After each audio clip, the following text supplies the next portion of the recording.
আসসালামু আলাইকুম বন্ধুরা, কেমন আছো সবাই?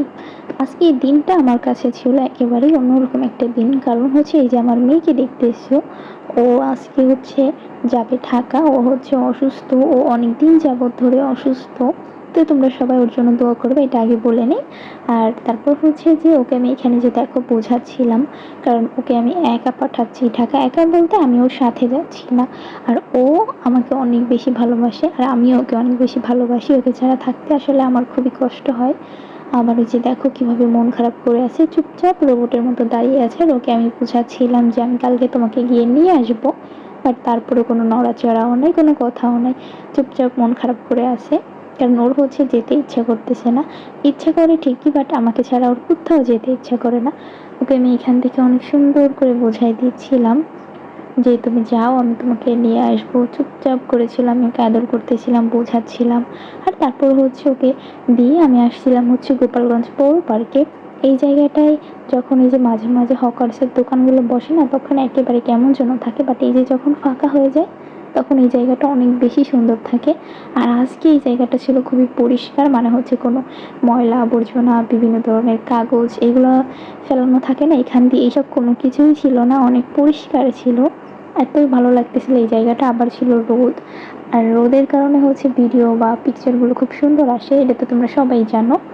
তো এখান থেকে আমি অনেকগুলো পিক তুলেছি অ্যান্ড ভিডিও করেছি। আমার পিকচারগুলো অবশ্যই আমি আগেই পোস্ট করে দিয়েছি, তোমরা সবাই দেখেছো। আর এই বোরকার বিষয়েও কয়েকটা আপু কয়েকটা প্রশ্ন করেছে আমাকে, যেমন বলেছে যে এটা আমি কোন পেজ থেকে নিয়েছি, এটা আসলে অনেক সুন্দর হয়েছে, কে কিনে দিয়েছে, কেউ কি গিফট করেছে কিনা, এক একজনের এক এক ধরনের প্রশ্ন। তো বলি, এই বোরখাটা হচ্ছে আমি গোপালগঞ্জ মুসলিম প্লাজার থেকে কিনেছি। আমি নিজে গিয়ে কিনেছি, আমাকে কেউ গিফট করে নাই। আর আমার ক্যামেরাম্যানের বিষয়ে অনেকের প্রশ্ন থাকে যে কে আমাকে পিক তুলে দেয়, কে আমাকে ভিডিও করে দেয়। তো এই যে আমার মেয়েকে দিয়ে আমি আসছিলাম, আর তারপর ওকে আমি কল করলাম, ও চলে আসছে। আর এই যে দেখো আমি বসে থাকি, ও শুধু আমার ভিডিও করে, আমি হাইটে বেড়াই, ও শুধু আমার ভিডিও করে আর ছবি তোলে। ওর কাজ শুধু আমার সাথে থাকলে ছবি তোলা, ভিডিও করা, আর হচ্ছে আমার সাথে সাথে ঘুরে বেড়ানো। হ্যাঁ, ওর কাজ এটাই। আর দেখো আকাশটা কত সুন্দর ছিল, এই দুপুরবেলার আকাশটা খুব সুন্দর লাগে, তাই না? আর তারপরে হচ্ছে ওইখান থেকে পৌর পার্কের পাশে যে খাবার হোটেলটা আছে কাশফুল, ওইখানে আসলাম। এখানে আগে প্রচুর পরিমাণ আসা হতো, কারণ এখানে কাচ্চি খাওয়ার জন্য আমরা আসতাম। গোপালগঞ্জে কাচ্চি ডাইন উদ্ভাবন হওয়ার পরে অবশ্য আমরা আর এখানে আসি নাই কাচ্চি খাওয়ার জন্য, কারণ আমরা ওইখানেই যাই কাচ্চি খাওয়ার জন্য। আর অনেকে এখন বলবে যে কাচ্চি খেতে গিয়েছি, বাট কোনো ভিডিও তো নাই। আসলে আমি এই পর্যন্ত 4 বার গিয়েছি, বাট আমি ভিডিও সেভাবে করি নাই, আর পিকচারও সেরকম তোলা হয় নাই। তুলছিলাম, আমি অবশ্য পোস্ট করেছি, আমাকে অনেকে বলছে যে আমি যাই নাই কেন। তো যাই হোক, ওই কথা বাদ দিই। আর এইখানে এই যে দেখো গরুর গোশ, ডাউল আর 2 প্রকারের ভাজি ছিল, এইগুলা নিয়েছিলাম আমরা খাওয়ার জন্য। আর এইখানে সব খাবারই অনেক বেশি ভালো লাগে। তো খাওয়া দাওয়া শেষ করে আমরা আসছিলাম হচ্ছে, এটা হচ্ছে মোল্লার হাট, মানে খুলনার ওইদিকে একটা জায়গা। এই জায়গাটার নামটা আমি ঠিক মতো জানি না।